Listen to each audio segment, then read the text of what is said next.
students. This is Kavita Anand. Today in the chapter 2 hypothesis, we are going to see what is the characteristics of hypothesis and what is the errors can be made in framing hypothesis and sampling. So last class we have seen what do you mean by hypothesis and what are the sources from which area we can frame a hypothesis. So first of all, characteristics of a good hypothesis. First of all, a good hypothesis should be a simple. The statement should not be collapsing or overlapping. It should be straight away. It should be a single line. Should be straight away tell the what is the relationship we are going to do with the hypothesis. For example, whether there is a relationship between age and customer attitude. So it is not the question is not saying a double meaning or like question. So it should be a simple. And hypothesis should be a clear, specific and precious. So you should not drag the statement. You should tell in a statement what you are going to do in a particular analysis. So everyone can understand by reading the particular statement, then only your hypothesis is a good statement. And third point is it should be capable of being tested. Tested in the sense you should not frame for unnecessary things. I'm going to study on the how many stars in the sky. So the study is not possible because we can't able to count the stars. So it can't be able to test. If you are framing hypothesis using this methodology, surely hypothesis is based. So it should be capable of testing. By testing the hypothesis, it should give some result. Then only the hypothesis is a good hypothesis. And it should state the relationship between the variable. For example, whether this dependent variable is affected by an independent variable. You should compare the things, but you can't study the variables alone. You should compare only both the things with the dependent and independent variable. And it should be consistent with more fact. The next statement is hypothesis should be consistent with most known fact. A known fact is we can able to compare it. So we can't. A hypothesis should not be a vague. It should be a known fact. Everyone can understand the statement is a known fact. And hypothesis must explain the facts. So why you are comparing, whether it will be good one if you compare some by reading that. Each can interpret that what is the reason you are comparing this. So that is the explanation of the fact. A hypothesis should be that kind of statement. These are the main characteristics of a good hypothesis. The next main topic is errors in testing a hypothesis. I have told not and H1. By putting a statistical analysis, we have to accept any one of the statement. Either it can be H0 or H1. Based on the data collected, I will arrive a solution. So there may be a chance whether my data can be wrong. So that is the level of significance where 5% or 1%. If it is a 1%, I am telling that 1% risk level where my answer might be wrong. If it is a 5%, I may tell that up to 5% there may be a chance of a wrong data. That is called as level of significance because I am collecting a data, so it can be someone can be get different answers. So by analyzing part, we can't assure that my data is 100% is correct. So that is the level of significance is where you are fixing that your data might be wrong. So maximum you can fix it for 5%. That you say 95% your answer is correct, where there is a risk for 5%. That is called as level of significance. So by comparing with the level of significance, you will accept whether to accept H0 or a H1. So there are two hypotheses. So there are two errors. One is type 1 error and type 2 error. A type 1 error is called as alpha error. A type 2 error is called as beta error. So when your accept null hypothesis is true, so there is no relationship between your age and the customer attitude, then you are accepting null hypothesis, then your answer is correct. There is no problem. So your data is also collected very correctly. In case if it is null hypothesis true, there is no relationship with age in customer attitude, but based on the data collected, you are rejecting the null hypothesis. That is the type 1 error made by you. That when null hypothesis is a correct answer, but based on the level of significance, you are rejecting the null hypothesis. That error is called as alpha or type 1 error. Next one is when the null hypothesis is false, you have to reject the null hypothesis. That is called as correct assertion. But what you are doing, you are accepting a null hypothesis even though it is false based on the level of significance. That error is called as type 2 error, which is a beta error. I once again repeat, there are two types of error, type 1 error or type 2 error. When your decision is correct, there's no problem. When null hypothesis is true, but you're rejecting a null hypothesis, that error is called as type 1. A type 2 error is where when null hypothesis is false, you are accepting a null hypothesis. Null hypothesis is false, but accepting the null hypothesis, that is called as type 2 error. I hope you would have understand this hypothesis, because hypothesis is very important for framing your analysis purpose in your project. So be thorough with hypothesis. So what do you mean by hypothesis? How the hypothesis should be? What are the items can be compared using the hypothesis? You would have studied in a statistics paper what are the items to be, various tools, and that you would have framed the hypothesis statement. The next important topic is sampling. Sampling is very important in research area because the quality of your sampling is determined by the sampling design and what kind of sampling, what type of sample, what way you are choosing the sample. So a sampling is nothing but a picking out of the sample out of the population or a universe. A universe is I'm going to study the customer attitude all over India. So I can't go for each and every people to know the customer attitude. That is called as universe. All over the population of India is called as universe. The sample is where, so as the representative of the population, I am going to select the 4 metropolitan areas in our country. So they will replicate the others available in the society. So that part I am choosing now, that is called as at sampling. So you have to follow type of strategy to choose the sample. You can't choose my relatives alone. If you are for research purpose, I'm going to study on the customer attitude. What I'm doing, I'm choosing my relatives who are near to me. So this type of sampling is totally wrong because the sampling is done within your area. So as per your topic, you have to choose the sampling. It's nothing but choosing of a sample. How we are going to choose the sample is called as sampling. So it will give a line or a pathway to a research, how it has to be processed. A sampling will guide you how the research has to be done. So I have told universe is an important term, is representing the population. So my research is going, for example, I am going to study on the customer satisfaction of the Lifebuoy product. So a Lifebuoy product is used by each and every person or more people all over India. I can't go each and household to collect the data. For that, I will choose some person as a sample from the particular universe for my study. That is called a sample. So I am choosing some person from the population for my study. That is called sample. But my sample is representing the whole universe. The answer is can be applied for whole universe. So next one is sample. I have already told. The portion of a population is called a sample. A sample is drawn from a population. Using a sampling technique. We'll use some technique to draw a sample from the population. As it is, we can't draw from a population. We have to follow certain methodology to choose a sample from the population. So it is also called a subset of the universe because it belongs to the universe. It's one of the part of the universe. So that is called a subset of the universe. So each person who belongs to the population is called a sample unit because they have a chance to be, for example, I'm going to study over Chennai. So each person can be a sample, but that's why they are called a sample unit. But they can't be a sample where they can be sample only when I select them. A sample unit is where there is a chance for being a sample. That is called as sample unit. So next main is sampling error. A sampling error is occurs by when we are selecting the wrong sample. The methodology will be totally wrong because the methodology can be fixed according to my convenience.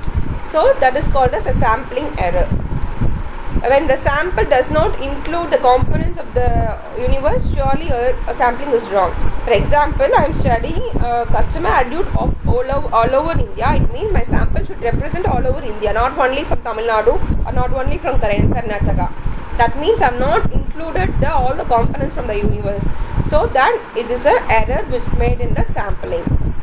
The sampling errors can be avoided when you are choosing a sampling technique preciously or cautiously, because when it done according to the need of the study, surely it can't make the sample error. A sampling error is important to carry out your error has to be reduced to increase the quality of your research. A non-sampling error it can't happen during the research process, but the error can be made before fixing the sampling type of sampling, or after studying finishing your sample collection. If any error occurs, that part is called as non-sampling error. Your area of study itself or your research problem itself you made a wrong, or if you are not reviewed the literature properly, then you would have done the same topic which is done by the other, then it is called as non-sampling error, because it is not done during the research process. During the data collection, how the data is collected, that process is called sampling error. Other than any part is done, error is done, is called non-sampling errors. So non-sampling errors, so in this kinds of errors occurs while fixing the research design or data collection or data analysis. A sampling error is by fixing the what type of research, what way you're going to collect the data. That type of error is called sampling. While collecting data, I can avoid by going to the different persons. That type of error is called non-sampling errors. So the method, the analysis part, if I am choosing a techniques which is easy for me, then it is also called as non-sampling error. The statistical tools has to be fixed according to the study needs. You can't fix which is suitable for you. So the error that occurs without corresponding to the sampling process. A sampling process is the fixing your type of sample to be collected. That is called as sampling. So other than whatever errors you made, that is called as non-sampling errors. Why? What is the need for sampling? So the purpose of sampling mainly for accuracy of result. To increase the accuracy of your result, a sampling technique has to be chosen correctly, then only your results are more accurate and time efficient, because I can't go for each and every person to collect the data. If I am doing for all over Tamil Nadu, if I want to visit all over the households, then surely it will take more than 10 years or infinity years to collect the data. So the project title itself would not be a valid title in that particular year. So for that time efficient purpose, we are using the sampling purpose, because sample will represent the population, and it is cost effective also, because we can't able to invest more money in our research. In sampling, we have to spend little time and a little cost, so that the data can be collected. And convenience, where the researchers will be convenient with the sampling, because he knows where the data has to be collected, rather than going for each and every place. He know for which place he has to go first to collect the data. So that is why sampling is needed in the research. So next we are going for an important question, a classification of sampling. So because this is one of the important questions for your research, because under this sampling only you have to choose any one for your research purpose. Basically, sampling can be divided into two: probability sampling and non-probability sampling. A probability sampling is where each element in the population will be given importance. They will be represented as a sample, and from that you will choose the particular sample. Because if 1 lakh people are in the particular city, the 1 lakh people will be given a chance. In anyway you will be given a chance. In the 1 lakh people, you have to pick some other person using the probability sampling, because each one will have a chance to be a sample. A non-probability sampling is for we would have made a decision, I'm going to study only in Chennai during my research. So that probability here you are not representing the whole universe, you are representing only a part of area. So you have already made a decision. According to your convenience, you are going to design a sample. That process is called non-probability sampling. So first we can see here what is a probability sampling. Under probability sampling is a main sampling, where there are 5 major types. One is simple random sampling. A simple random sampling is nothing but a lot basis, where entire population is given chance. So you have to pick on your own what are the samples you are going to choose. That is called a simple random. Randomly you are going to choose, where every population have a chance to be a sample. And the next one is, it's a type of simple random. A systematic random sampling is where if there are 1 lakh people, what I will do, I will list all the 1 lakh people in my number or any order which I want to prepare, alphabetical order or as a age wise. I will make a sheet. I will choose as the nth variable will be my sample. So the nth variable will, if I am going to choose my my population is 1 lakh, I'm testing out all the 1 lakh people. 10th variable means I'm choosing the 10th variable will be my sample. So whoever comes on the 10th place will be your sample for your study. That is called a systematic random sampling. A stratified sampling is where a stratified, first of all, you will divide the sample into different strata as a group. First you will for example, I'm going to study in India. So what I will do, first I will state wise I will divide the population, and from the population I will choose my sample from each area. That is called a stratified. You are dividing as a group. From that group you are taking the sample for your study. The next one is cluster sampling. A cluster sampling is where it will mostly, I don't know, for example, I'm going to study on how many beggars are there in India. So I can't able to fix what is my population size or how the data can be collected. So I will go around the Chennai first. I will see whoever comes in my site, they will be my sample. That is a cluster sampling. So here one will be added. I will go for Hyderabad. Whoever owns the road, that particular person will be sample. So by going through the research, each and every person will be added. Then it will be formed as a cluster. For example, what can I say? If it's think that you have a snowball, you are rolling the snowball from the highest mountain. So while coming down, what will happen? The size of a snowball will be bigger and bigger because it's coming from the ice. So the snowball will become a large. Likewise, this is an example for cluster sampling, where your sample size can be decided after collecting the sample, because you doesn't know at the starting stage how the sample will be. So the same will be the multi-stage sampling. A multi-stage sampling is where you will divide the state or the areas, then you will do a cluster. It's a cluster is a single stage where you will collect the data, but a multi-stage, in cluster itself you are dividing a two or more stage. That is process is called as multi-stage sampling. For stratified sampling, I told you will divide into strata. For example, I am dividing into age group.